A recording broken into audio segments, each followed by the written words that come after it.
Welcome students, welcome to biology. সাথে আছি আমি তোমাদের এডুকেটর অয়ন স্যার। আজকের এই সেশনটা একটু অন্য সেশনের থেকে আলাদা। তার কারণ হলো 2024-25 শিক্ষাবর্ষের জন্য উচ্চ মাধ্যমিক অর্থাৎ এইচএসের যে নতুন সেমিস্টার প্যাটার্ন শুরু হয়েছে তার উপরেই এই ভিডিও সিরিজ। এই ভিডিও সিরিজে আমরা বায়োলজি সাবজেক্টের যে সেমিস্টার ওয়াইজ যতগুলো চ্যাপ্টার আছে সেই চ্যাপ্টারের ওপর বেশ কিছু ক্লাস বা বেশ কিছু টপিকের ওপর ক্লাস আমরা করব। আজকের এই ক্লাসটা তোমাদের জন্য খুব স্পেশাল। তার কারণ হলো তোমরা সবাই জানো যে হঠাৎ করে 2024-25 শিক্ষাবর্ষে সেমিস্টার সিস্টেম প্রথম চলে এলো, এবং শুধু সেমিস্টার সিস্টেম চলে এলো নয়, তার সাথে সাথে অনেক নতুন নতুন নিয়ম কানুন চলে এলো। তো সেই নিয়ম অনেকেই জানো, অনেকের কিছুটা অজ্ঞাত। এতদিন নিশ্চয়ই জেনে যাওয়ার কথা তোমাদের। তো সেটা জানার জন্য ভিডিও রয়েছে, অলরেডি ভিডিও আমি করেছি। 2024-25 শিক্ষাবর্ষে যে সেমিস্টার এলো সেখানে এলো নতুন নতুন অনেক নিয়ম। তার মধ্যে একটি নিয়ম হচ্ছে যে সেমিস্টার 1 অর্থাৎ 11-এর ফার্স্ট হাফ এবং সেমিস্টার 3 অর্থাৎ 12-এর ফার্স্ট হাফ সেখানে এমসিকিউ প্যাটার্নও কত রকম হবে সেটাও ডিটেলে বলে দিয়েছে পর্ষদ।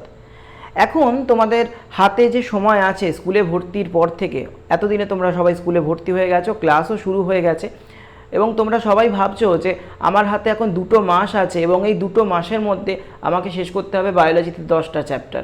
তো কিভাবে শেষ করব? তার জন্য সবথেকে বেস্ট পদ্ধতি হচ্ছে এমসিকিউ সলভ। হ্যাঁ, অবশ্যই তোমাকে চ্যাপ্টার পড়তে হবে, সেই চ্যাপ্টার পড়ার সাথে সাথে এমসিকিউও সলভ করতে হবে। চলো দেখে নিই। আজকের আমরা পড়ছি ফার্স্ট চ্যাপ্টার, যেটা ইউনিট 1-এর ডাইভার্সিটি অফ লিভিং অর্গানিজম। এইখান থেকে বেশ কিছু এমসিকিউ সলভ করি, আর আমি এর সঙ্গে সঙ্গে তোমাদের শেখাবো কি করে এমসিকিউ সলভও করতে হয়। চলো চোখ রাখি আজকে প্রথম প্রশ্নে। দেখো, প্রথম প্রশ্নে বলছে নিম্নলিখিতগুলির মধ্যে কোন ট্যাক্সোনমিক হায়ারার্কিটি প্রাণীদের শ্রেণীবিন্যাসের ক্ষেত্রে সঠিকভাবে মানের ঊর্ধ্বক্রমে সজ্জিত। অর্থাৎ আস্তে আস্তে করে আমরা বড় থেকে ছোট নাকি ছোট থেকে বড়, কোন দিকে যাব? ঊর্ধ্বক্রমে যেতে বলেছে। ঊর্ধ্বক্রমে যাচ্ছি মানেই কিন্তু বড় থেকে ছোট হয়ে যাচ্ছি।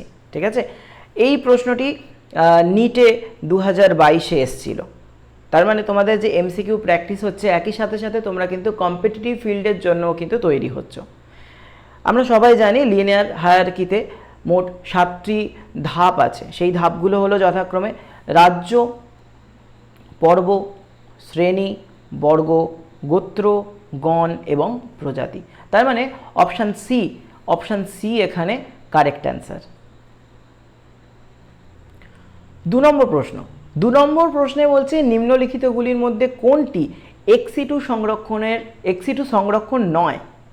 নিম্নলিখিতগুলির মধ্যে কোনটি এক্সিটু সংরক্ষণ নয়। এখানে অনেক স্টুডেন্ট, আমি জানি তোমরা এই 9টাকে কিন্তু স্কিপ করে চলে যাও, যার জন্যই কিন্তু ভুলটা হয়। এক্সিটু সংরক্ষণ নয় অর্থাৎ ইনসিটুর কথা বলছে। তার মানে খুব সহজ করে বললে, যেখানে সেই জীবটি উৎপন্ন হয়েছে সেখানেই তাকে সংরক্ষণ। এর মধ্যে দেখো অপশান ডি, জাতীয় উদ্যান, যেখানে বনাঞ্চলের মধ্যে সেই জীবগুলোকে আমরা সংরক্ষণ করে থাকি। এবার চলো আমরা 3 নম্বর প্রশ্নে নজর রাখি। দেখো 3 নম্বর প্রশ্নে কি বলছে, নিম্নলিখিতগুলির মধ্যে কোনটি জীব বৈচিত্র্যের সস্থান বা ইনসিটু সংরক্ষণের পদ্ধতি নয়। আবারও কিন্তু প্রশ্নটা ঘুরিয়ে এসছে, কোনটি ইনসিটু সংরক্ষণের পদ্ধতি নয়।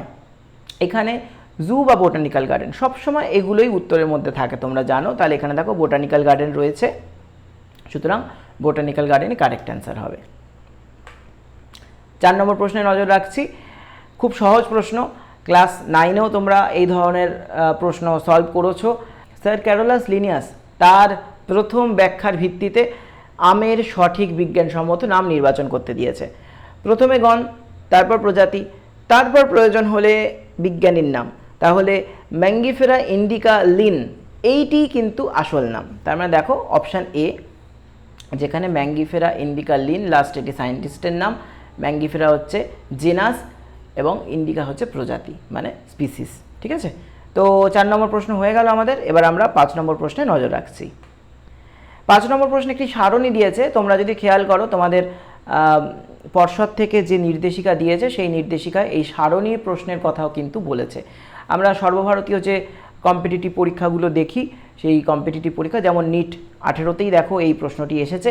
এই ধরনের যে কম্পিটিটিভ পরীক্ষা হয় সেখানে আমরা দেখতে পাই এই সারণী দিয়ে প্রশ্ন। আচ্ছা, এবার আমরা একটু মেলাই, ঠিক আছে, এবার আমরা একটু মেলাই, মিলিয়ে আমরা আস্তে আস্তে করে দেখি কি করা যেতে পারে। একটা একটা করে মেলাই। দেখো এখানে বলছে হারবেরিয়াম কি।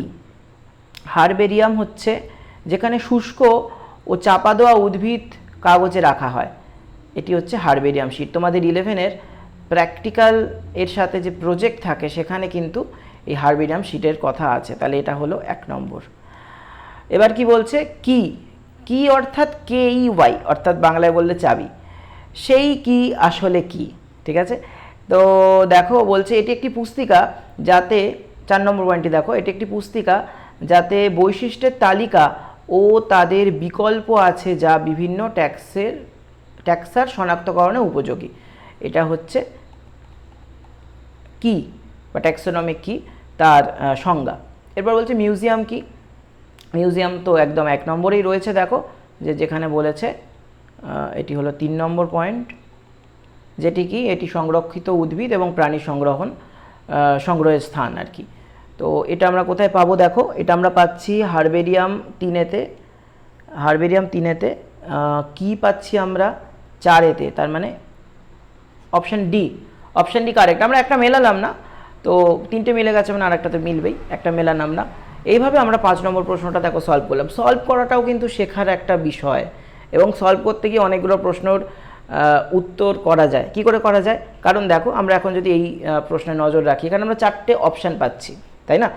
এখানে আমরা 4টে অপশান পাচ্ছি, এই 4টে অপশানের মধ্যে একটি অপশান কারেক্ট হবে, বাকি যে 3টে হবে না তার থেকে কিন্তু 3টে আলাদা প্রশ্ন তৈরি করা যায়। তো চলো নজর রাখি। বলছে বিপন্ন প্রাণী ও উদ্ভিদের ex-situ সংরক্ষণ নিম্নলিখিতগুলির মধ্যে কোনটির সঙ্গে যুক্ত। এখানে আমরা 6 নম্বর প্রশ্নে দেখতে পাচ্ছি যে কি কি অপশান আছে। অপশান আছে বন্য প্রাণী সাফারি পার্ক, জীববৈচিত্র্য হটস্পট, আমাজন বৃষ্টি অরণ্য এবং হিমালয় অঞ্চল। খুব ভালো করে প্রত্যেকটা অপশান একবার করে দেখে নাও। এখানে ex-situ সংরক্ষণ আমরা জীববৈচিত্র্য হটস্পট যেখানে দেখতে পাই, সেটির সাথে প্রাণী এবং উদ্ভিদ উভয় যুক্ত। সাফারি পার্কে সবসময় যে সংরক্ষণ ex-situ হয় তা না, সেটা তো in-situ সংরক্ষণ, বাকিগুলোতে হচ্ছে না। নেক্সট প্রশ্ন অর্থাৎ 7 নম্বর প্রশ্নে নজর রাখছি, যেখানে বলছে আইনগতভাবে সংরক্ষিত এবং মানুষের কার্যকলাপ নিষিদ্ধ বায়োস্ফিয়ার রিজার্ভের যে অংশে হয় তা হলো। আইনগতভাবে সংরক্ষিত এবং মানুষের কার্যকলাপ নিষিদ্ধ, অর্থাৎ মানুষের প্রবেশ সেখানে হবে না। মানুষের প্রবেশ কোথায় হবে না, এখানে দেখো সবথেকে বাইরের অঞ্চল হচ্ছে রেজিস্টার অঞ্চল। নেক্সট হচ্ছে ট্রানজিশন মানে হচ্ছে বাইরে গ্রামের সঙ্গে ফরেস্টের যে মাঝামাঝি জায়গা, সেটা ট্রানজিশন। তারপর থাকে বাফার অঞ্চল এবং একদম কেন্দ্রে থাকে কোর অঞ্চল। এখানে কোর অঞ্চল, এখানে কোনোভাবেই মানুষের ক্রিয়াকলাপ কিছুই হয় না। এইবারের যে প্রশ্নটা রয়েছে সেটিও নিটের প্রশ্ন, এবং এখানে দেখো প্রশ্নটি থেকে উত্তরগুলো অনেক বড় বড়, তাই না। কি বলেছে, নামকরণ মানে দ্বিপদ নামকরণ, অবশ্যই নামকরণ কতগুলি নির্দিষ্ট নিয়মে হয়, নিম্নলিখিতগুলির মধ্যে কোনটি নামকরণের জন্য নির্দিষ্ট নিয়মগুলির বিপরীত। অর্থাৎ এখানে একটা নেগেটিভ কোশ্চেন দিয়েছে, তোমাকে নামকরণের যে পদ্ধতিগুলো আছে সেগুলো এখানে দিয়েছে, এবং কোনো একটা জায়গায় কোনো একটা অপশানে একটা ভুল উত্তর দিয়ে রেখেছে। তোমাকে এই ভুল উত্তরটা খুঁজতে হবে। কি কি দিয়েছে দেখো, নামকরণের প্রথম পদ গণ, যেটা হচ্ছে দ্বিতীয় পদ প্রজাতি, এটাই বলেছে। ল্যাটিন ভাষায় নামকরণ হয়, ইটালিকে ছাপা হয়, হাতে লিখলে আমরা আন্ডারলাইন করি, সেটা পরে বলেছে। বিজ্ঞানসম্মত নামের আন্ডারলাইন করতে হয়, এবং বিজ্ঞানসম্মত নাম যে কোনো ভাষায় লেখা যেতে পারে। এখানে ল্যাটিন ভাষার পরিবর্তে বলেছে যে কোনো ভাষায় লেখা যেতে পারে, সুতরাং ধরেই নিতে পারো যে এটি কিন্তু ভুল উত্তর, আসলে এখানকার জন্য ঠিক উত্তর, কারণ এখানে ভুল উত্তরটি বার করতে দিয়েছে। আমি বারবার বলছি এই ধরনের নেগেটিভ যে উত্তরগুলো আছে সেগুলো তোমরা একটু বেশি করে খেয়াল করবে। নেগেটিভ উত্তরগুলো, হ্যাঁ, মানে যেগুলো না সূচক উত্তর, আমরা প্রায় তাড়াহুড়োর মাথায় কিন্তু এই উত্তরগুলোকে অ্যাভয়েড করি, এই উত্তরগুলো ভুল করি। 9 নম্বর প্রশ্ন, নিম্নে প্রদত্ত 1 থেকে 4 বেশ কিছু বিবৃতি রয়েছে, সেই বিবৃতিগুলো পড়ে সেখান থেকে সঠিক দুটিকে নির্বাচন করতে হবে। আচ্ছা, বিবৃতিগুলো কি দিয়েছে দেখে নিই। বিবৃতিগুলো বলেছে যে অ্যানেস্টা মায়ার, একজন বিজ্ঞানীর নাম, উনি জীবের প্রজাতির সংজ্ঞা দিয়েছেন। মায়ার এবং অ্যাশলক এরা দুইজন বিজ্ঞানী ট্যাক্সোনমি সম্বন্ধে বই লিখেছিলেন, তাদের মধ্যে থেকে মায়ারের কথা বলেছে। ফোটো পিরিয়ড উদ্ভিদের জননে কোনো প্রভাব ফেলে না। আর কি বলেছে, R.H. হুইটেকার দ্বিপদ নামকরণের ব্যবস্থা প্রবর্তন করেন। এককোষী জীবের জনন হলো কোষের সংখ্যা বৃদ্ধির অনুরূপ। আচ্ছা, এখান থেকে দেখো ফার্স্টে প্রজাতির সংজ্ঞা যিনি দিয়েছেন এটা, এবং এককোষী জীবের জনন হলো কোষের সংখ্যা বৃদ্ধির অনুরূপ, এটা ঠিক। তার মানে 1 এবং 4 অপশান সি, দেখতেই পাচ্ছ অপশান সি হচ্ছে কারেক্ট অ্যান্সার। নজর রাখি 10 নম্বর প্রশ্নে। 10 নম্বর প্রশ্নতে বলছে ট্যাক্সোনমিক হায়ারার্কিতে সাধারণ বৈশিষ্ট্যের সংখ্যা তত বাড়তে থাকে আমরা যত কি করতে থাকি। প্রজাতি থেকে রাজ্যের দিকে যেতে থাকবো, রাজ্য থেকে প্রজাতির দিকে যেতে থাকবো, শ্রেণী থেকে বর্গর দিকে যেতে থাকবো, গণ থেকে প্রজাতির দিকে যেতে থাকবো। সহজ কথা বলতে গেলে ওপর থেকে তলায় নামতে হবে, রাজ্য, বর্গ, গণ এইভাবে তলায় নামতে হবে। অপশান বি চোখের সামনেই ভেসে উঠছে অপশানটা, অপশান বি কারেক্ট অ্যান্সার। 11 প্রশ্ন, টোটোনমি বা টটোনমি এটা কি আসলে? টটোনমি হচ্ছে, আমি একটা নাম তোমাদের লিখে দেখাই, খুব সহজ নাম, সেটি হচ্ছে গরিলা। গরিলার বিজ্ঞানসম্মত নাম গরিলা। এভাবে নাজা, কাতলা, আরও অনেক উদাহরণ আছে। তার মানে অপশান ডি। যখন বলছে গণ ও প্রজাতির নাম একই হয়। 12 নম্বর প্রশ্নে এবার নজর রাখছি, নিম্নলিখিত 4টি নামের মধ্যে কোনটি দ্বিপদ নামকরণ নিয়ম অনুযায়ী লিখিত? আমরা সবাই জানি দ্বিপদ নামকরণের অ্যাকচুয়াল নিয়মটা কি। আমি আগে একটু আন্ডারলাইন করে দিই, তারপর তোমাদের বলছি। দেখো সোলানাম, এর মধ্যে এস বড় আছে, এই যে এসটি বড় আছে, তার মানে এটা জেনাসকে বোঝাচ্ছে। মিলন জেনা, এটি পুরোটাই ছোট হাতের আছে, সুতরাং এটাই কিন্তু কারেক্ট অ্যান্সার, তাই না? এটা তোমাদের নতুন করে শেখানোর কিছু ছিল না। 13 নম্বর প্রশ্নে আমরা নজর রাখছি, এটি কেরালা পিএমটির কোশ্চেন 2014। প্রতিটি প্রশ্নই আমি এরকম একটু বিভিন্ন কম্পিটিটিভ পরীক্ষা থেকেই তুলে এনেছি শুধুমাত্র তোমাদেরই জন্য। দেখো 13 প্রশ্ন কি বলছে, নিম্নলিখিত বিবৃতিগুলির মধ্যে কোনটি ট্যাক্সোনমি সম্পর্কিত সঠিক? এবার সঠিক চেয়েছে, কিন্তু 4টে অপশান রয়েছে, সেই অপশান থেকে আবার বেছে বুঝে ছোট করেছে। তো প্রথমটা কি বলছে, সদৃশ্য ও বৈসাদৃশ্যের উপর নির্ভর করে কি, সেই কি একটু আগের প্রশ্নে চলে গেল, কি ব্যবহার করা হয় উদ্ভিদ ও প্রাণীকে শনাক্তকরণের জন্য। নেক্সট কি বলছে, ফ্লোরা বাসস্থানের বিবরণ দেয় এবং ওই জায়গার উদ্ভিদের বিন্যাস জানায়। ফ্লোরা একটি নির্দিষ্ট স্থানে যে প্রজাতির উদ্ভিদ দেখা যায় সেই সম্পর্কিত তথ্য দেয় ফ্লোরা।